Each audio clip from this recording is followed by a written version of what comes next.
Okay, good evening, everyone. My name is Sarah Pate, and I would like to welcome you on behalf of the Washington Center for the Book, an affiliate of the Library of Congress Center for the Book, and a partnership between the Washington State Library and the Seattle Public Library. The Washington Center for the Book promotes literacy and a love of books, reading, and libraries. We celebrate Washington's robust literary heritage and shine a spotlight on the contribution of reading and libraries in strengthening communities and in fostering civic engagement. One of our projects is the Washington State Book Awards, and we are thrilled to present the final in a series of online events with our 2020 Washington State Book Award winners with you here tonight. We'd like to thank our event partner for tonight and for this entire series, the Washington Library Association. WLA's mission is to lead, advocate, educate, and connect. And you can find out more at WLA.org. As you have questions for Paisley this evening, please put them in the chat so that we can help facilitate getting your questions to Paisley when the Q&A begins. Paisley Reckdahl is the author of a book of essays, The Night My Mother Met Bruce Lee, a hybrid genre photo text entitled Intimate, and 6 books of poetry, A Crash of Rhinos, 6 Girls Without Pants, The Invention of the Kaleidoscope, Animal Eye, winner of the UNT Rilke Prize, and Imaginary Vessels, which was a finalist for the 2018 Kingsley Tufts Prize. And of course, Nightingale, winner of the 2020 Washington State Book Award for Poetry. Her book, The Broken Country, won the 2016 AWP Nonfiction Prize, and her newest work of nonfiction, Appropriate, A Provocation, was published by W.W. Norton in 2021. Her work has received fellowships from the Guggenheim Foundation, the National Endowment for the Arts, the Fulbright Foundation, the Amy Lowell Poetry Traveling Scholarship Trust, and various arts councils. Her poetry has been included in multiple editions of the Best American Poetry series, and she was guest editor for Best American Poetry 2020. She is Utah's Poet Laureate. Paisley Reckdahl, welcome, and thank you so much for being with us this evening. Thank you so much, and thank you for everybody who's coming out on a busy weeknight. And I'm really honored to do this short reading and talk because it's an honor to be the winner of the the Washington State Book Award. And because of course, Seattle's my hometown. I grew up there, lived there for much of my life, and it's a place I always go back to see my parents, who are probably in the audience. Either they managed to get into the room, I don't know. I kind of hope that if they do get into the room, they get in late, because I'm going to make a cocktail. So I'm going to shock my mother first, and then I'm going to talk a little bit about Ovid and his legacy, talk a little bit about why I was attracted to rewriting the Metamorphoses and what drew me to Ovid. And I'll read a couple of poems and then take some questions if there are any. It'll be sort of a short event, but first I'm gonna make a cocktail. So in this is 1 ounce of fresh lime juice, and I'm making what is called a dead man's boots. It's, I know I'm winning representing the Washington State Book Award, but I also want to represent the great state of Utah. This is one of our signature drinks from High West, which is one of our best distilleries. And I do feel like I'm doing a little product placement, but I take, this is kind of a lot. I take 1.5 ounces of High West whiskey, maybe a little less because my mother's in the audience. And then I take 1 ounce a reposado, mix that together. All right. You can do this at home, you can go along with me, or you can just open up a bottle of wine and have 1 glass, because that is all that is proper. Shake it up. Pour it over ice. And then the magic touch, which is ginger beer. Cannot open. Ooh, there we go. And you fill that to the top. And you're done. Okay, so now let's talk about Ovid. So I was drawn to Ovid sort of by accident. I was going through a real dry spell creatively. I wasn't able to write any poems. And so I did something that has always worked for me in the past, which is that I went back to mythology and decided to rewrite a myth. And I was particularly drawn to Ovid, and I wasn't quite sure why. But I started to rewrite, contemporize the myths, some of the myths. And I found that it was so much fun. I was able to write about character and include dialogue and think about plot and pacing, because these are narrative qualities that define the Metamorphoses. But it wasn't until fairly late in the game that I sort of understood why I was drawn to Ovid. And it was a far darker story than just trying to get myself out of a creative block. And I'll talk about that in a minute. But first, I want to bring up some information about Ovid that you may or may not know about. So Ovid, as some of you might know, was one of the great Roman poets. He was born in 43 BC, and he was considered a very provincial guy. He was not born in Rome. He was born in a tiny, tiny little town called Sumon. I think that's Sulmo, sorry, which is the sort of the edges of the Roman Empire at that time. His parents, like all parents of poets, wanted him to be a lawyer, but Ovid, in fact, did not want to go into law.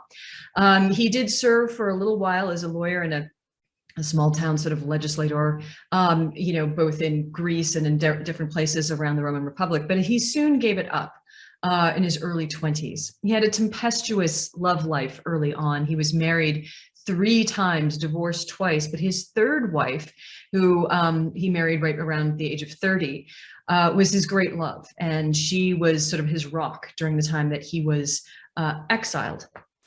Ovid was an extremely popular poet. He was somebody that a lot of people were kind of taken with from the very beginning. His first work was called the Amores, or, you know, the love poems, basically. And he wrote in what we call the elegiac couplet, which is a misnomer to us now. The elegiac couplet is really a particular prosodic or metrical form. It has nothing to do with death. In fact, the elegiac couplet at that time was understood to be the couplet that you use to write erotic lyrics in. And that's what he really specialized in. He specialized in love poetry, the poetry of lament around love too. So his first book was the Amores, and the second one was the Heroides, which is a really interesting book, and I urge you all to get it if you can. It's basically a series of letters written by women who have been spurned by their male lovers or husbands. People done them wrong, and they're going to spill the dirt on that. So people like Dido and Phaedra and Penelope, they have these wonderful long letters sort of detailing their love, but they're also their complaints. And it's really important to think about him writing this, because one of the charges now about Ovid and the Metamorphoses is, why read a text that's so quote unquote rapey and involves so many pretty graphic descriptions of sexual abuse that women experience. Anyway, Ovid comes of age as a poet during a time what we call sort of the golden age of Rome, but also the golden age of poetry itself for the Romans. Virgil, Horace, Catullus, Propertius, these are the big guys on the scene. Virgil is not really friends with anyone that's closely, you know, related to him. He's friendly with Propertius the most, but he certainly knows of Virgil. Virgil had been writing the great epic, the Aeneid, though he started, I think, in like 29 BC and finished around like 14 AD. So he'd been going a long time, and certainly Ovid was aware of that. And I'll talk a little bit about the difference between those poets in a second. But, you know, Ovid's going along and he's writing all of these wonderful poems, and, you know, probably because of Virgil and because he's seen the powerful draw of the Aeneid, Ovid decides to write his own epic, and it is the Metamorphoses. And I think a lot of us have sort of dipped into it every once in a while, and you know that it's basically this amazing compendium of all the Greek and Roman myths put together. And one story opens into the next, opens to the next, opens into the next. And it's a fantastic and complicated and amazing, amazing formal achievement. But it may have cost him his situation in Rome, but no one really knows. So right around the time that Ovid is, of course, writing this, there's a big, massive shift that's happening in Rome itself. Right around 27 BC, Rome becomes an empire. It ceases to become the Roman Republic. And Augustus, the first Roman emperor, is somebody who is what we would like to call a complicated dude. He is ruthless. He is an egomaniac. He assassinates his rivals. He is absolutely autocratic. He is all about assembling all of the power and taking control of it in any way possible. At the same time, because he understands the power of social media, he understands that poetry is really a great mouthpiece for him. So he does actually support the arts. He understands that art can be one of the major ways in which his power can be sort of examined, spread throughout the empire, all of that. At the same time, he's also expanding the empire, stabilizing the empire. He's giving Romans a sense of identity, a sense of, coherence after years and years and years of civil war and years and years of strife. So he contains all of these things, but I want to get back to that sense of instability that Ovid is writing in, because one of the things that interested me when I was writing Nightingale was like, why are we turning right now to the classics? Why are we going back to some of these epic stories? It's probably not a great surprise that a country that has been at war for 20 years would be interested in retellings of the Iliad and even the Odyssey. So of course, there's lots and lots of those that are coming in the market. And there's lots of people who are rewriting the Roman and Greek myths that Ovid himself has created. But why is it that we might be attracted to it at that time? And part of the reason, I think, is because Ovid is writing about power. We have a tendency to think that, the Metamorphoses is simply a compendium of myths, but it's important to think about how these myths are rendered. And I like to think of one of the most famous myths in that epic, which is the myth of Arachne. A lot of us know that story as a young woman who is really talented at weaving. And so she challenges Minerva, the goddess who is known for weaving, to a kind of, weave off. And Minerva wins and she changes into a spider. So a lot of people think that what this story is about is actually hubris and the idea of getting out, getting a little too big for one's britches. But if you read the story, you actually learn something different. It's not that Arachne it challenges the goddess, but she weaves a tapestry full of these horrible things that the gods do. And what enrages Minerva is not the fact that a mortal is challenging her. That snoring is my dog, by the way. It's not the fact that a mortal is challenging her. She's upset by the fact that she has been revealed to be capricious and arbitrary and violent, as all the gods are.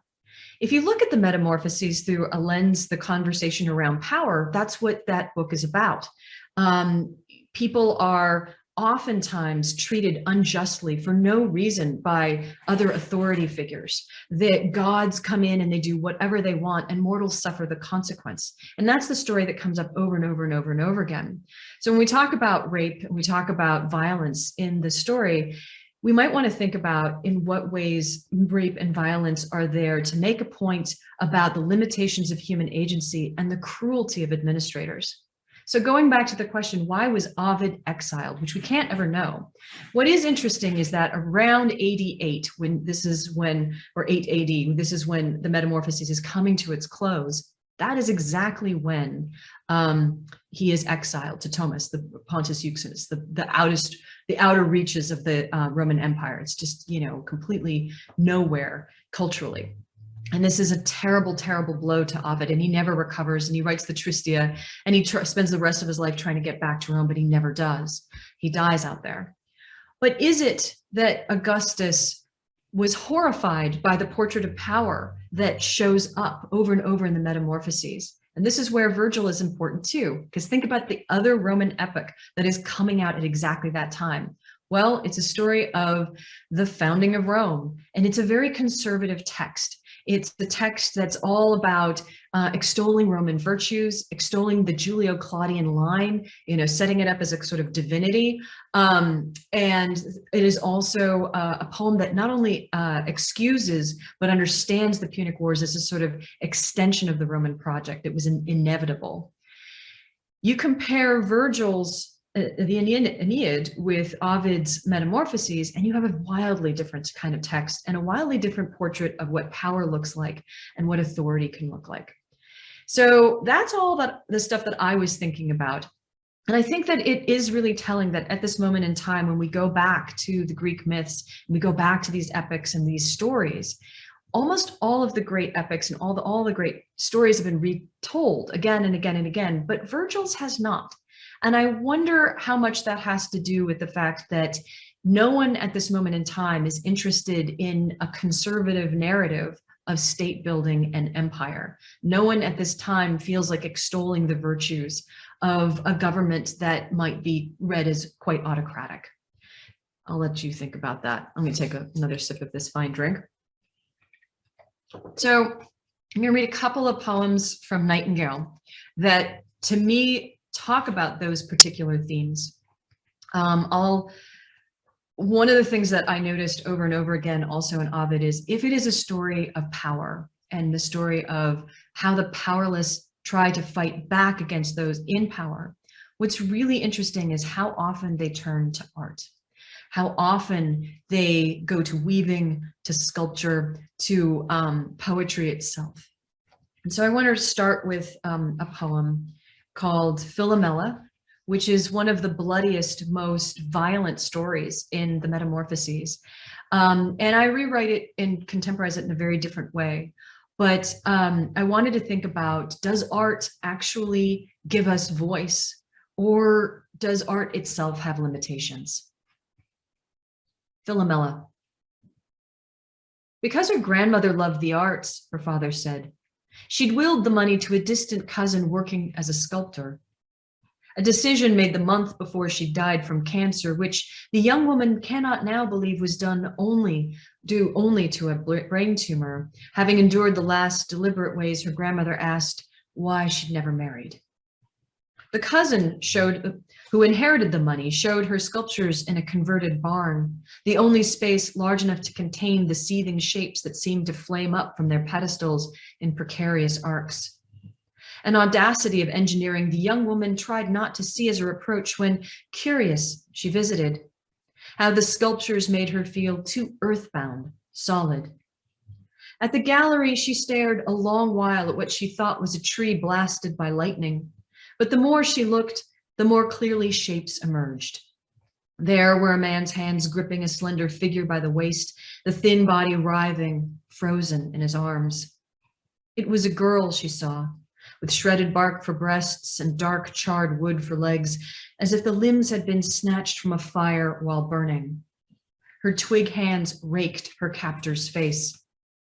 The young woman could read no emotion on it, however. The plank face had been scraped clean, all the fear and anger burned instead inside their twisting bodies. She could see the two there stuck at a point of perfect hatred for each other. She for his attack, he for her resistance. Perhaps the beauty he could not stand in her, as her last date in college had hissed, "You think you're so fucking pretty," spitting it into her face so that she'd had to turn her cheek to wipe it, which was when he'd grabbed her arm, pinning her. Was this why her cousin had been chosen? To make what she'd had no words for? Persephone, the piece she stood amazed before, had been titled the last, perhaps unconscious gift of her grandmother. For your wedding, she'd said during her last week, pointing to her own open palm in which nothing rested. Perhaps her grandmother had imagined a gold ring there, perhaps a string of thick pink pearls. The young woman drove home from the gallery, took a shower, and did not tell anyone that day what it was she'd seen. A month later, in the mall, a package came from her father, her grandmother's Singer's sewing machine, its antique brass wheels scrubbed to gold, the wooden handle glossy with vines of mother of pearl. It was lovely, and for a moment she considered sewing a quilt with it, onto which she might embroider shooting stars and reds and saffron, the figure of a child perhaps, or of a man by a house's courtyard, his hat in his hands, his broad body naked, harmless.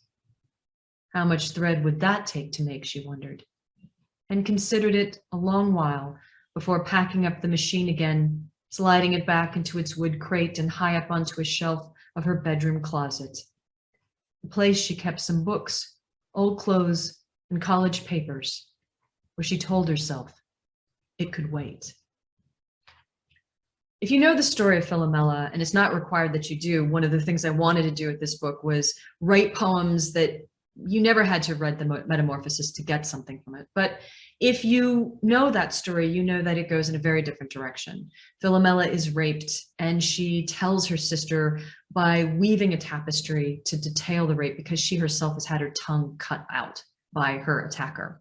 And then the two of them go on a bloody revenge campaign. So I go in a very different direction. I think about Philomela in Ovid's version is rendered voiceless, and she turns to art, and that art actually leads to something ghastly and horrible. What happens to people now who might be voiceless after being assaulted and who turn to art? Does that art actually heal them? I'm going to read another poem, and then one final one, then I'll take any questions. I was thinking about that question about arts and power and politics in particular, and thinking about the ways in which we often turn to art under extreme duress, whether it's personal duress, emotional duress like that, or it's because something is really happening in the culture, or something has happened to our nation, to ourselves as a culture, and we really want to express it. And I wanted to think about that question as well. And this actually is a poem that comes from another artist I heard give a talk. His name is Mel Chin, and what I'm going to detail actually happened. He described this. Horn of Plenty. Would you do what this artist did? The one who brought fresh goat's blood to pour over the cornucopia he sculpted in protest of the war, its dark mouth large enough for a yearling kid to sleep in, head tucked between the glossy hooves. For in his mind, the animal was clean, the farm a bright, mechanical place where anyone could buy clear bags of meat and blood. But the farm he found was poor, its owner's health failing, and so the artist, chagrined perhaps by his ambitions, watched as the farmer trudged into a muddy copse with a pail to pull two thin animals into his barn. Then he locked his knees around the smallest one's neck, its hips and triangular head twisting in his grip. So he levered the blade clumsily across the goat's gullet, forced now to saw through the tough neck muscles, the animal's head violently shaking, no, no, no, until the head pulled free and was thrown upon the ground. Then the farmer knelt down and punched his knife through the belly to pull out viscera, fresh and hot, the dark blood pumping into his pail as the other goat backed up against the far wall, screaming. Would you have chosen to stop? Or would you have continued, knowing you wanted the blood because of the horn, symbol both of plenty and of suffering, because it was a goat who nursed the god who snapped his horn off once in play, and blessed it later to be forgiven? That the horn recalled the grass of the once fertile nation your country has invaded, a country from which your government says it can't withdraw, its fields and infrastructure depleted now by years of drought and war. The goat is ancient, milky-eyed. She's half blind, though she can smell what's happened to her companion. The whole barn is thick with the death that will now be hers. Would you keep on going? Does the first animal's suffering only make sense if you complete your art, finish the sculpture in a way the war will never be finished, the great horn clotted with blood and displayed in the foyer of the museum that commissioned it?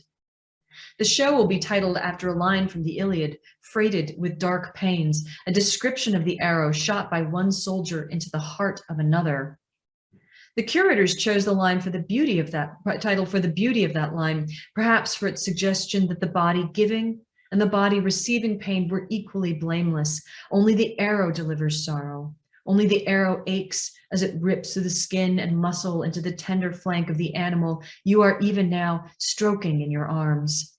How can you not hush and cluck at her, soothing this goat the way you'd soothe the fears of anyone you loved, bending down to gather her body tightly against your own, because the animal is old, already dying, because you're tired of watching such frantic suffering, and because it is not your knife carrying the pain.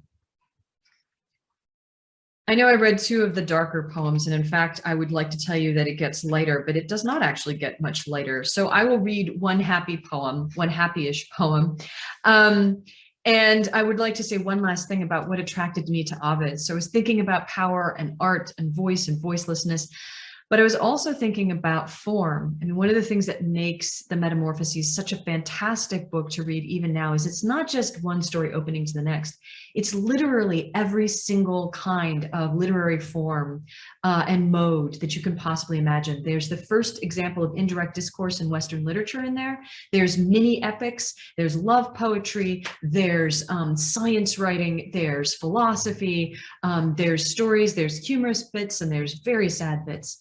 Anyway, but one of the things that's also in there are sort of ecological poems, poems about nature, thinking about the person's place in the natural world. And in Ovid, the natural world is a place of both mystery, delight, and terror, because all things that change seem to change once they get outdoors, which is probably explains by my mother's desire not to go outdoors ever is where it comes from. But the idea is like bad things are going to happen to you once you get into nature. Not always wrong. Driving to Santa Fe. Quick swim up to the headlights. Gold eye, a startle in black, green, swift glance raking mine. A full second we held each other, gone. Gone. And how did I know what to call it? Lynx, the only possible reply, though I'd never seen one. The car filling with it, moonlight, pinion, a cat's acrid smell of terror. How quickly the gray body fled, swerving to avoid my light.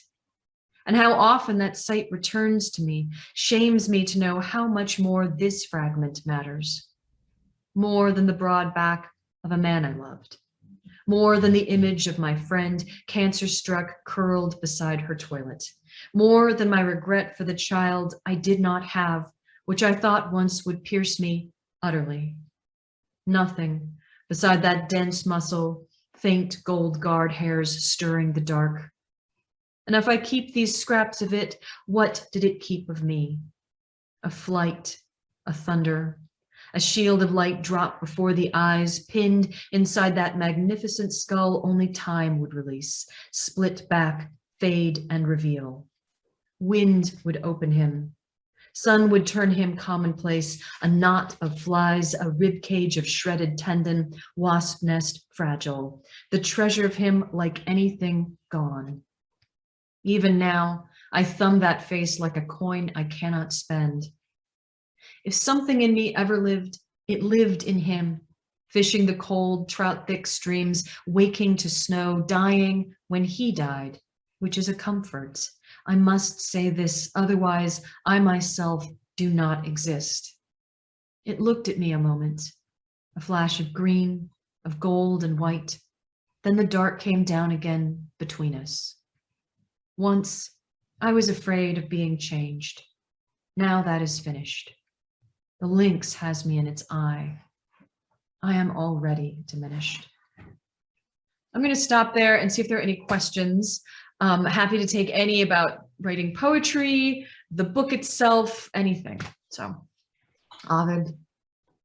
So we have the first question from the audience is from Robert Annis, and he asks, do you think the apotheosis of Julius Caesar in Book 15 was an attempt by Ovid to ingratiate himself to the government? It always stood apart from the rest of the epic to me. It does. It does. In fact, I agree. I think it probably is. I mean, I think he knew what obviously Virgil had written, and he also wanted to get in on that sort of Julio Claudian. This is a divine line. This is a divinely understood, right for them to be in power. And I do think it probably was that. And it's interesting because when we teach the Metamorphoses and when people return to it, that's the section of the book that no one really wants to return to. That said, it is also the end of the book of the epic is a weird one too. And I make a nod to that in a poem called Pythagorean, because a philosopher named Pythagoras gets up, a philosopher mathematician, competition. And he starts to talk about why you should be a vegetarian and why, you know, the transmigration of souls and all sorts of stuff. And he makes this long philosophical kind of argument. So there are moments where Ovid is definitely trying to speak to some of the other themes and political topics and scientific topics that other poets before him and, you know, and at the same time have been dealing with. So, but I agree. I think it was. Thank you. And Mary Fitzpatrick says, I love Nightingale and Ovid. Did you compose the book in a rush, or does it include poems created over time? That is a great question. So I think all of us who are poets know that to a certain extent, you don't know what you're doing for a really long time, and then you really know, and then it's like everything comes together really quickly. And to a certain extent, Nightingale was that. And it was a conversation I was having with somebody who had said, why are you going back to Ovid? It's such a rapey text. And I, you know, was very grumpy about it. And I was like, that's not true. And then I went back and I was looking at it. I was reading 3 different versions of 3 different translations at the time. And I was like, how did I miss that? And it wasn't until I wrote Philomela, actually, that I recognized, and I wrote it, I published it, and I thought, well, I should be happy with this poem. But I was really unhappy with it. I felt that it was missing something. And so I sat down and I wrote the title poem, which is a long prose poem hybrid piece called Nightingale. And it thinks about Ovid's legacy and writing about rape and the words that we use for rape and all of the ways that the Philomela myth has moved up through time. And in fact, it influenced many people. Marie de France references it in her poem Laustic. Shakespeare rewrites it as Titus Andronicus. Keats returns to it endlessly. And, you know, many other poets have, besides me, have like identified this question of the symbol of the nightingale, which Philomela turns into, which is the symbol of poetry, is also a symbol of rape, because that's what Philomela was. She was a raped victim at that moment, who then becomes a violent aggressor. And I know I'm taking a really long time to answer your question, but this is when I wrote that piece, suddenly I realized why I was going to Ovid, what it was about that project that interested me. And I threw away a bunch of stuff. And I started specifically looking at that question of art and violence and sexual violence, because one of the other things that happened when I wrote Nightingale, the title piece, was, you know, I'd never come to terms with, I'd never even articulated to anyone that I had been sexually assaulted, you know, when I was in college. And, you know, it was one of those things that when I started realizing what was going on, I recognized this is what the book is, this is what the structure is. And then the book came together very quickly. So it started slowly, but once I understood that I had sort of been writing into something I had to express, then I did it. And I have to admit, I'll read Philomela because that's not me. But I don't read Nightingale out loud anymore, because that is me. Almost all of these poems are persona poems. They're retellings of stories and myths. And they're less painful to read, but Nightingale is actually quite painful to read. And sometimes the audience response afterwards is so awkward and scary that I don't want to do it. But, you know, it is, I understand why it would feel like it came in a rush, because there's an intensity to the subject. Thank you. John Levy says, love your poems. Who do you think are the best translators of the Metamorphosis? Everyone has their personal favorite. Many people love the Mandelbaum translation, and it is beautiful. It's very poetic. The Charles Martin, which is the most recent, is a very clean translation. It's probably the most readable for today's market in terms of students. It's got an iambic pentameter that is very clear and people can follow. Myself, I am nostalgic, and I liked the Rolf Humphreys version because it was the one I read in college, and I really love that. But there's a new translator on the scene, Stephanie McCarter, and she's been sort of incorrectly identified as the first female translator of the Metamorphoses. She's not. Other women have taken either large sections of it, I think she's the first person to do all of it. And she's certainly the first one for like the last 300 years practically, or maybe 200 years. So, and her translation is coming out with Penguin, and I am really excited to see what that translation looks like, because those of you like me who devoured the Emily Wilson translation of the Odyssey you probably know that actually, as much as we would like to not imagine this, sometimes the body of the translator means something. And a woman will approach the subject with a slightly different angle. You know, some of the female characters in the Odyssey get a better shake in that text because I think about Emily Wilson. And so I'm really interested in Stephanie McCarter's take. And, you know, Stephanie, I've talked with her about this translation, and she's of the mind that I am. A lot of people who criticize Ovid now for his depictions of women are basing it on the fact that there are so many images of violence and sexual violence and rape. And Stephanie and I both think that that rape is not there to be voyeuristic. It's, you know, that Ovid, with the Heroides even, was already thinking about and from a female point of view. And he's not going to duplicate what we think now about gender, obviously. But for the time, there's an extraordinarily empathetic way he was approaching these subjects. And I think the rape is there to a certain extent to make this conversation around power, that it's a way of getting a male audience to recognize that powerlessness that that sort of duplicates a kind of political powerlessness that a lot of Roman citizens might have been feeling at that moment. Whether that's fair enough as an analogy, that's up to you to decide. But I think that's kind of how it's functioning. Thank you. Hannah Streetman asks, what are some of your favorite contemporary retellings of myth? Oh, gosh, that's a good one. So Frank Bedart and his, you know, first hour, second hour of the night, third hour of the night, he does stuff with the myth of Mira that is just phenomenal. There's a new book by, and I think Maya, oh, I completely blank her last name. It's called Erou, E-R-O-U, and those are really quite beautiful. And they're also retellings, many of them, of Ovid and things like that. And so, and she's a woman of color as well. And, you know, she's African American. And so it's like some of the ways that she's thinking about it are really, really interesting too. You know, there's actually an anthology done by Michael Hoffman called After Ovid. And there's some that are really quite interesting and some that I find less interesting. I will say personally, I'm less interested in retellings of myth that want to stay close to the events that Ovid himself describes. Because I think the point of adapting and retelling something is to get to the fundamental story. And for me, the question of what does it mean to change in Ovid is really complicated by the fact that no one changes the same way. You know, people are changed as a reward. Some people are changed as punishment. Some people are changed on the outside, but don't actually change on the inside. And so like the really horrible thing for them is that they recognize themselves as human, but now they're in an animal shape. Some people are changed in ways that make them wildly different. And some people just become more themselves. Which is an awful thing to think about, right? Like Arachne, you know, becomes in some ways the essence of weaving itself. And to me, that was the question of like adaptation. So anyone who interests me are the ones that are thinking about that, you know, what is the story really about? And you can forget the other trappings, but how can you tell a story that gets to that issue of, you know, what does this moment of change look like?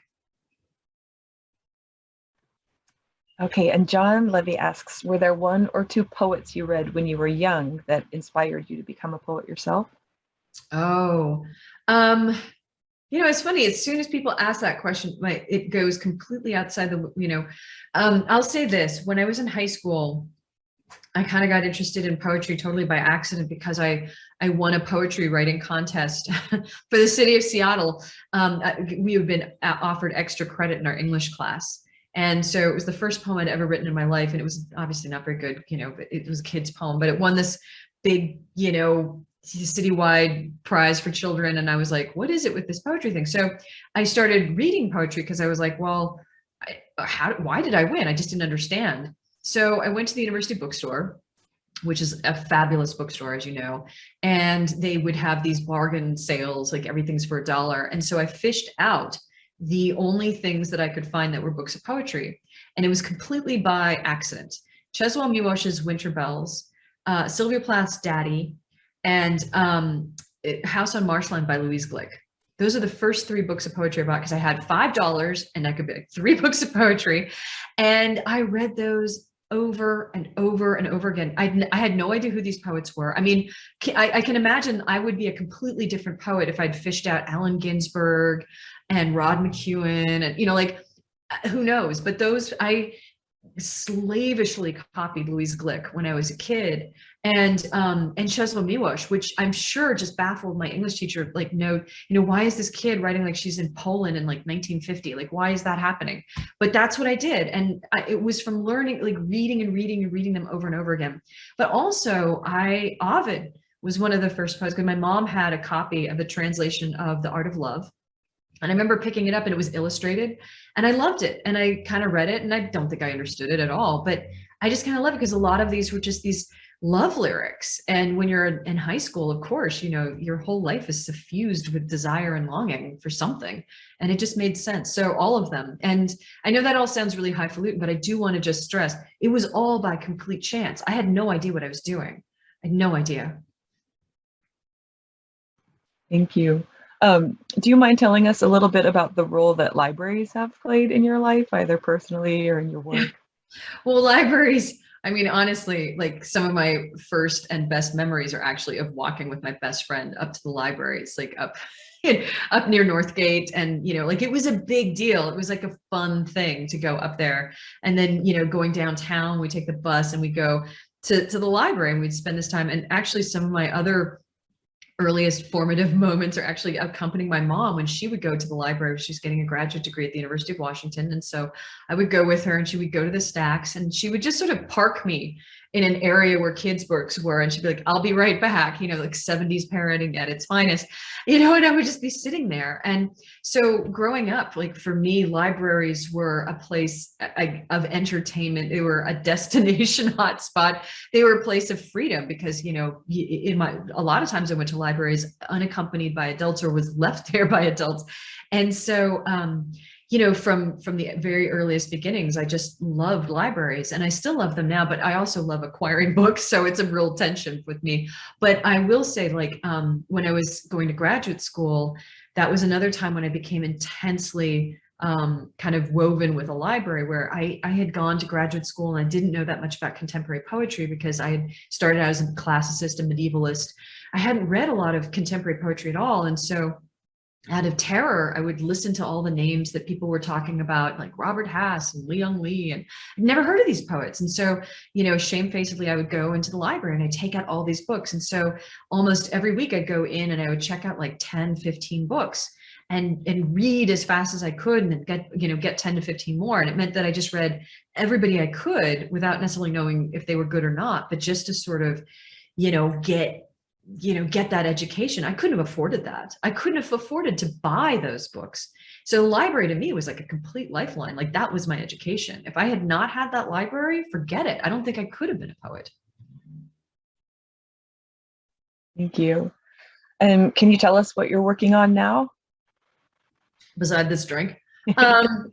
Well, I mean, I am working on a book on how to teach poetry. I'm under contract for that. So I'm teaching a class called How to Read a Poem. And so I'm writing a book about teaching and reading poetry. So that's a lot of fun.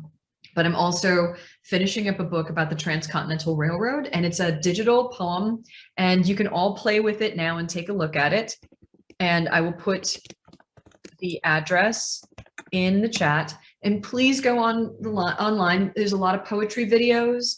There's a lot of poems that are on the website. You can click to enter it, and it tells the story of the cultural impact of the Transcontinental Railroad on America through basically this Chinese poem that I translate character by character through different workers' histories and different cultural studies and stuff like that. So it's fun, I hope.